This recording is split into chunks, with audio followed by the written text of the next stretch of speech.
through the soup. They were hungry, I suppose, and they were this, that, and the other thing. And it's not for me to judge about them or anything like that. But anyway, it is very interesting.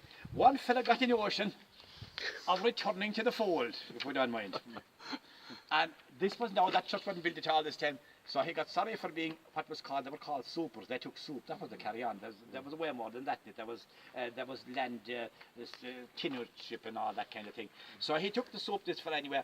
And what he would do was the time of Norman behind the Fields Bridge. Every Sunday to go back and would listen to the Bible and would have to read so much Bible every week. And there was an inspector there to ask you your Psalms and your verses and all this, and you wouldn't get the soup for nothing, like. So, like, the word Professor Faith and all this. And this fellow was a Bible inspector who's changed his mind. And he decided he'd return to Brosna and he'd go back to where he came from, right? So, back to the Catholic religion again before he died. And he arrived here in Brosna. That's where the church was now this time, like. Do you know what I mean? And actually, that was a graveyard. I forgot to say that was, when they were excavating that church, they found skulls and bones under there. So the graveyard stretched that way and the more through that, if we keep the visualization of it. This man landed anyway to the chapel. It's here now. Nothing could equal the scene that ensued in the chapel when the poor fella, who had long been made the cat's paw of delusion, ascended the altar and denounced the working of the infamous system of proselytism. Now, proselytism was a big word. You would change from being a Catholic to Protestant. But like any fella, like an accountant or a solicitor, put a big word in it and keep things going. Now, he went up anyway and said, I'm finished with them. Now, he came down on his return to the body of the church amongst the congregation. Numbers of his former acquaintances crowded around him with kisses and shaking of hands, while tears of joy glistened in their eyes, testified their heartfelt pleasure of seeing this reformed victim return to the fold. And the priest who was saying Mass wasn't to be done. He decided to give a sermon, and the worthy curate of the parish preached an excellent sermon on the occasion, beautifully alluding to the return of the strayed sheep. So the whole thing was put up. Now other lads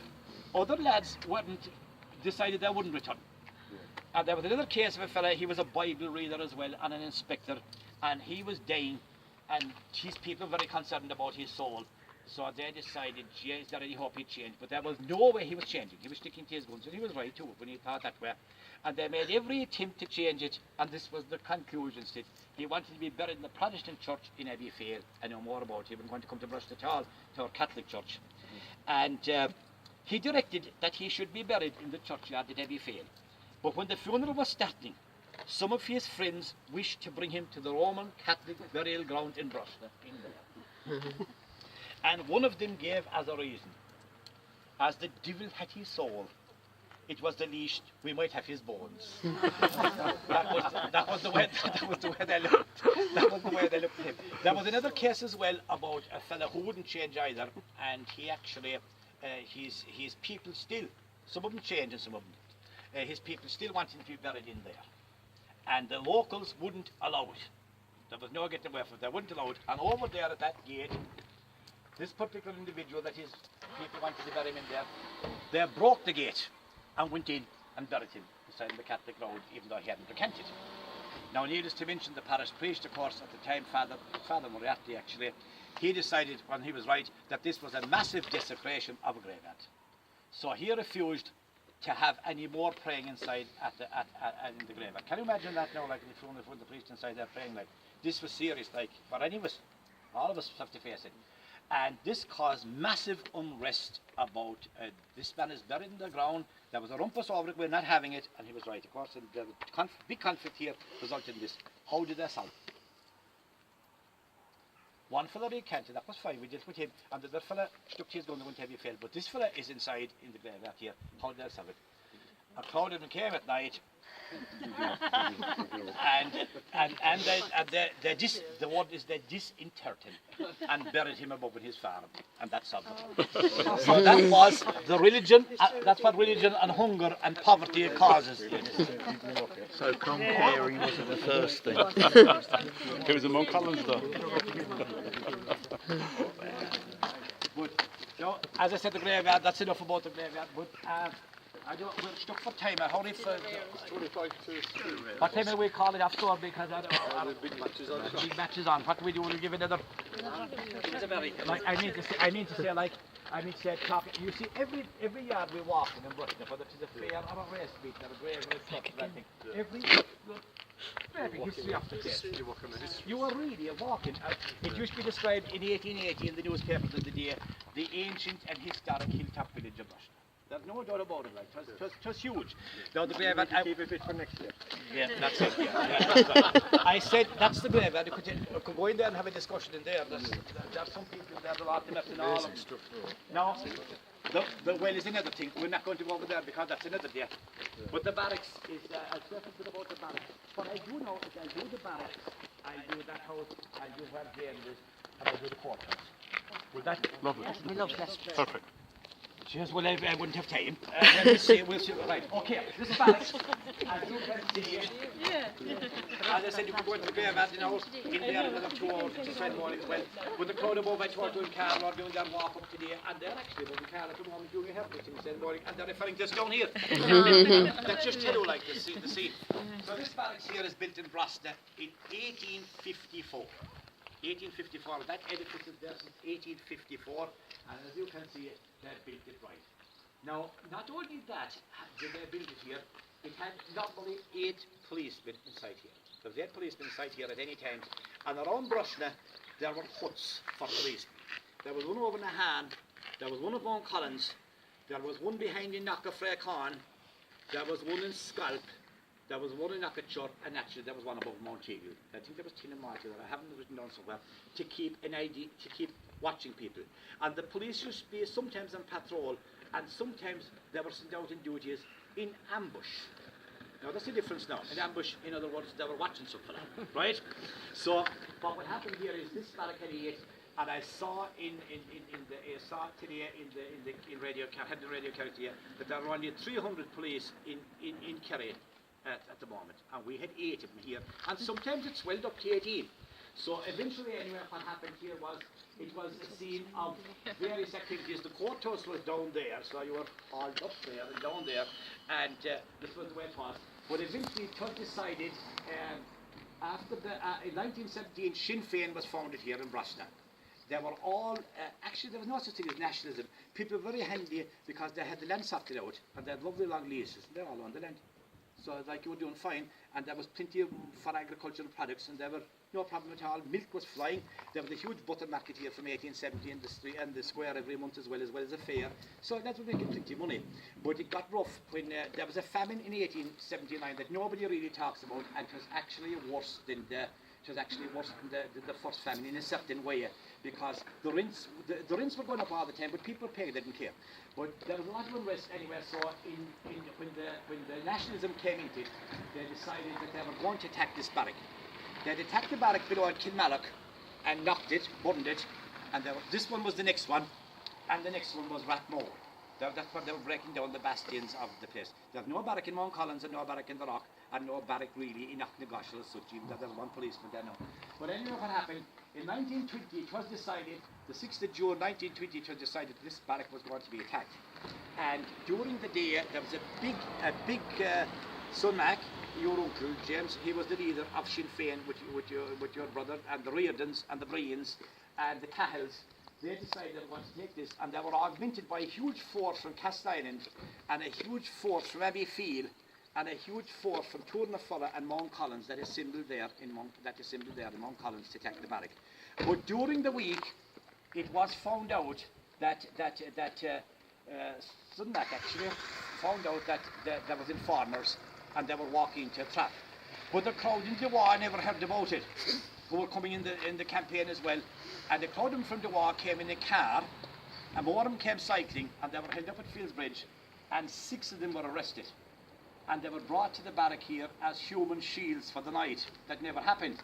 It never happened. The Sinn Féin organisation called off the attack, but they had the 6 Dewa lads inside here. One fellow got away. He was caught, his court came off, and he ran. His name was Costello. Right. So this never happened. What happened, the 6 boys was, they were tried here for a court martial, if you don't mind, and they looked at them as that way, and they got 2 years in Wormwood Scrubs jail in London for this. And one of them was a fella called Jimmy Jay, the lovely boy, who fought the English rule. Who fought Jimmy Jay, the lovely boy, that poems about him. The boy's a sweet you are. There was a poet going around the time called Ty Gordon. He's write great poetry. He's about 20 poems. One of them is that anyway. But Jimmy Jay, the lovely boy who broke the British law, he lived to see all Ireland free, the boy from Sweet the War. That's about Kinmore versus it. But anyway, Jimmy Jay was transported over to Wormwood Scrubs prison in West London, and he was put in there for 2 years. And the same day that he was carried over to London, he should have been behind in the Listowel Council, because the week beforehand he was elected as an RDC, a role of district council. But that meant nothing. You were locked up, and that was the end of him. So the next thing that happened anyway, the intensity of the barrack was still to be. It was still decided we're going to take this barrack. There's no more about it. There were 18 inside initiating it, and they decided that there was informers, and they had a brilliant way of finding out the informers. What they did was they raided the mails down at Corrigan.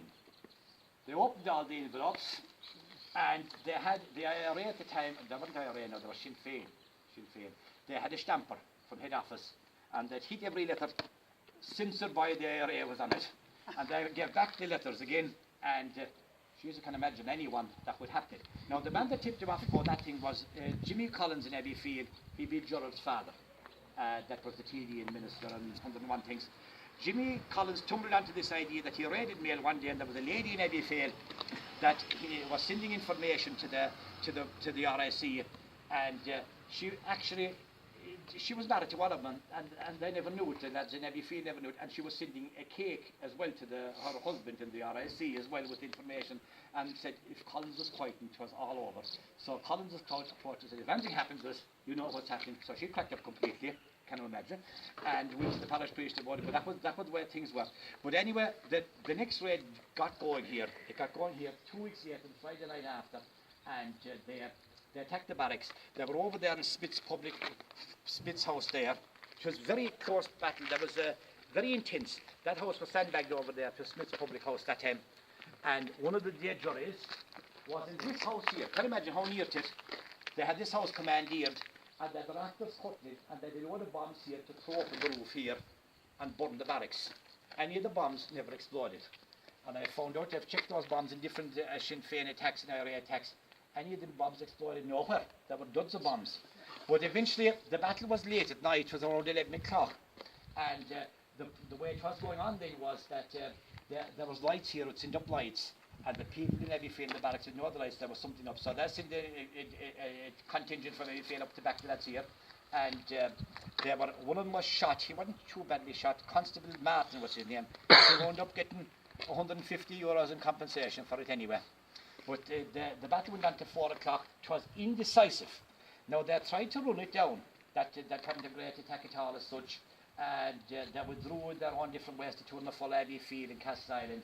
But it caused such a rumpus that the following week in the House of Commons it was raised about this barrack and Brosna, how were they going to be compensated. So as a matter of fact, in the books of the House of Commons you'll find 21 versions.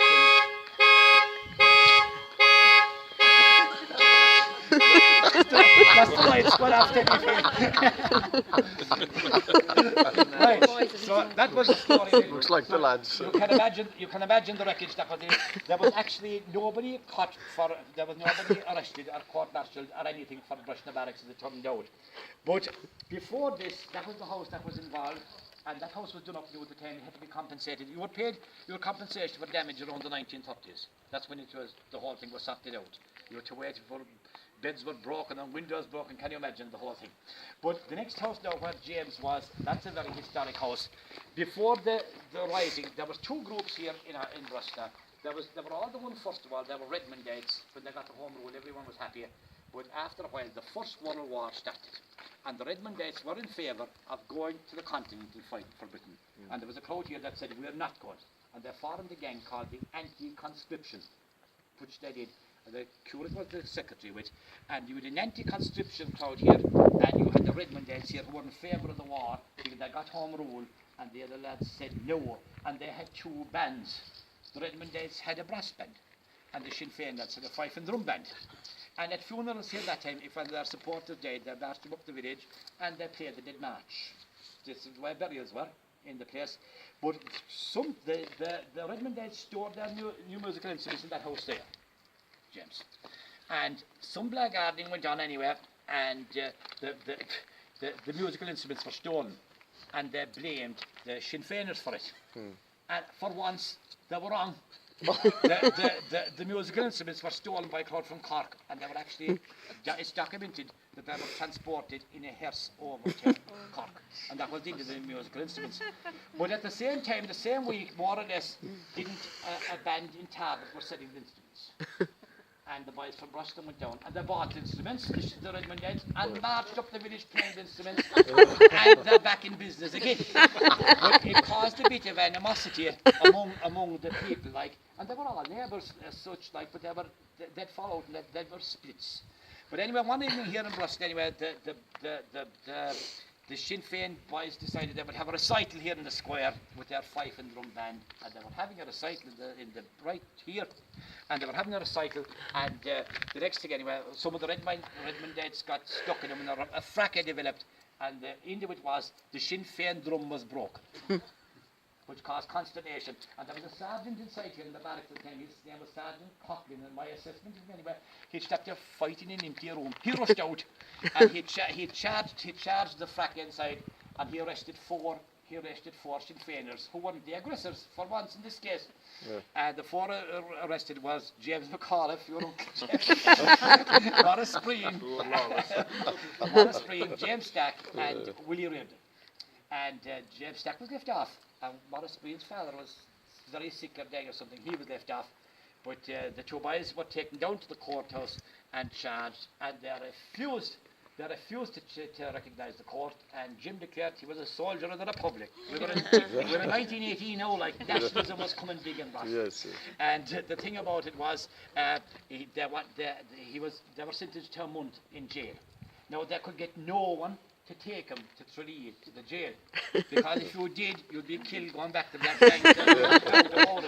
So like the thing about it was anyway, the boys had to stay here in the barracks all night, and if they did, the locals decided they'd give me a bit of support, and they all gathered in the square, and they started singing nationalistic songs until all hours of the night, and got fed up went home. And came again the following morning and started the same rumpus. But at 2 o'clock, a military wagon came from Tralee with a load of soldiers, loaded them up to come to Cork, and they did a month in Dundalk, I think, of it. And they became famous with De Valera and all these people that were the real lads. And they eventually made their way home to down here to Brosna to continue the carry on. So that's what we've done in that house as a result of musical instruments being kept in. Now the last one we go down for, because what was the match? It's 10 to 3, Thomas. Is it? Will we call it off for what? After this one, yeah. After this one. And maybe Flanagan. A quick run of Flanagan.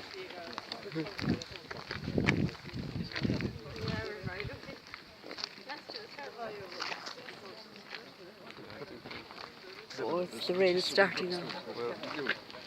It's a pity. So fairly. Yeah, and finished here now. Are you finished? Oh, that's it. That's all, James. Yeah, so keep going, listen. Anna Parnell, Charles Stewart Parnell. She was invited down here. We had a landing and a ladies' landing. So the first ladies' landing ever in the country. There was 3 carols running it, and they started their landing. And they brought Anna Parnell, Charles Stewart Parnell's sister, down here, and she gave a big speech here one night, a Sunday night. The place was full. The crowd from Boherbee used to come, and the crowd from the other side used to come. But eventually there was a court case coming up the following day about some people who wouldn't pay rent behind in Kilbenhin, and it was the constabulary feared rumpus in the village. They brought in here, this is hard to imagine, they brought in here 200 constabulary in here. They brought in 50 hussars, lads on horseback, and they brought in 40 soldiers. Can you imagine that crowd around the square here now? Cavalry, infantry, and constabulary. And they brought wagons from every field. That's why they bring up, kept them around. And can you imagine the amount of people that were here as well, watching the crack? And the lads that were going in to be in front of the judge. And it was a fellow called Connor that they were bringing to, he was the bailiff. And they never saw Connor, the lads in Castile were watching Connor coming out. But Connor was so small, didn't they bring him through cash line in a bag and kept him above in the barrack until the court case came up. And the wind up of it anyway was there was 13 up for charging. A lady got a month in jail for it. And another old lady who said she caused a deadly rumpus behind the eviction, that she'd have to be torn from limb to limb before she'd serve. She felt she was fined £2 and the rest of them were abandoned. And it went on again the next month and the same crowd turned up. And it went on again the next month and the same crowd turned up again, so they couldn't solve the problem here.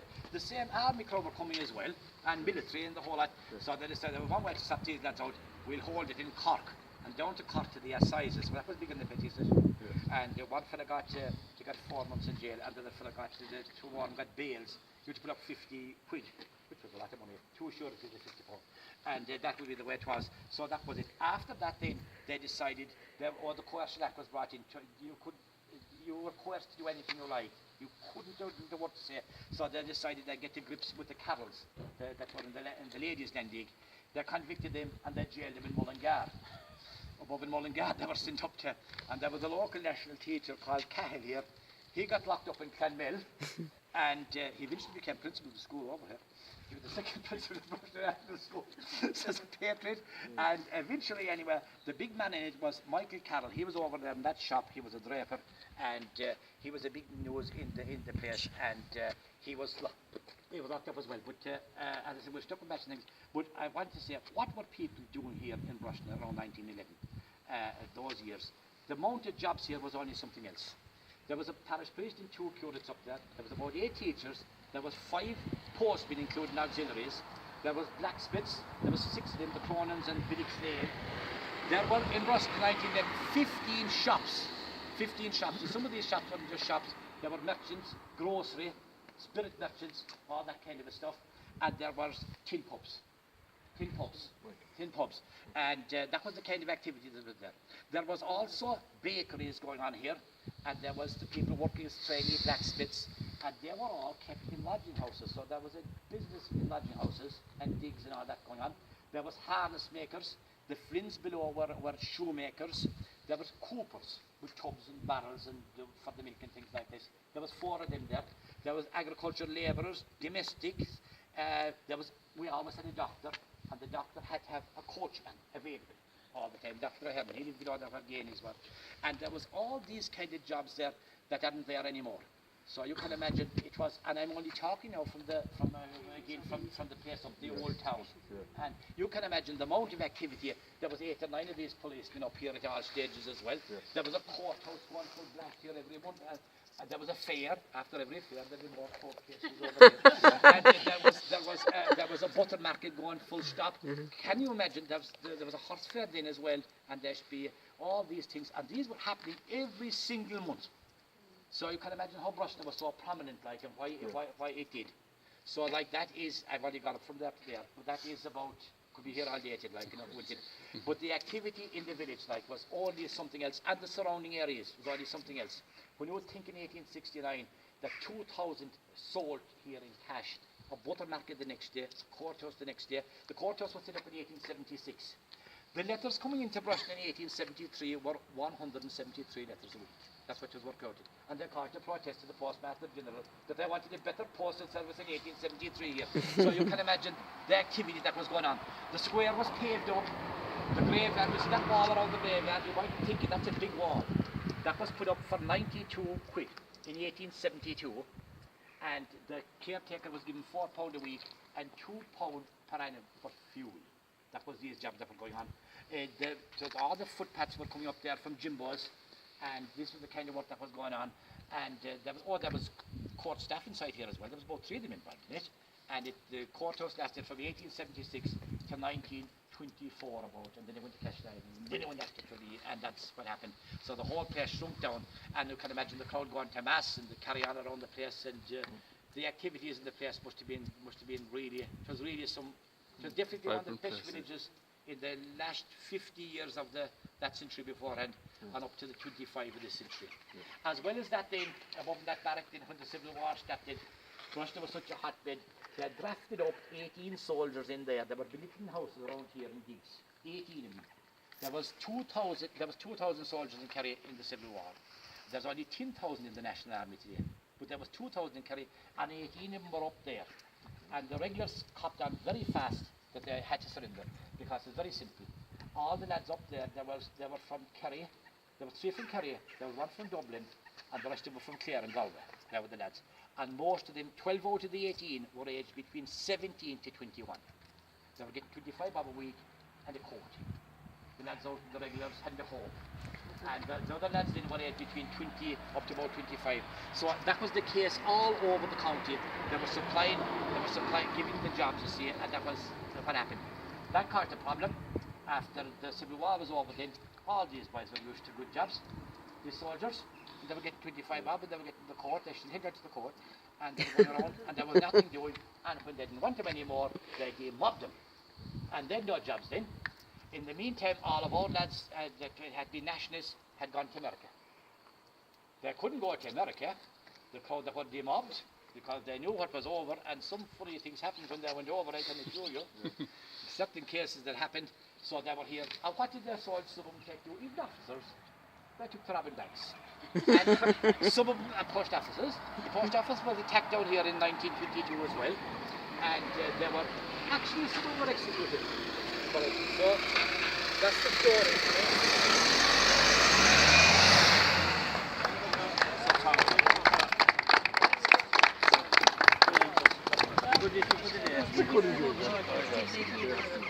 When's part 2? Just only the Kerry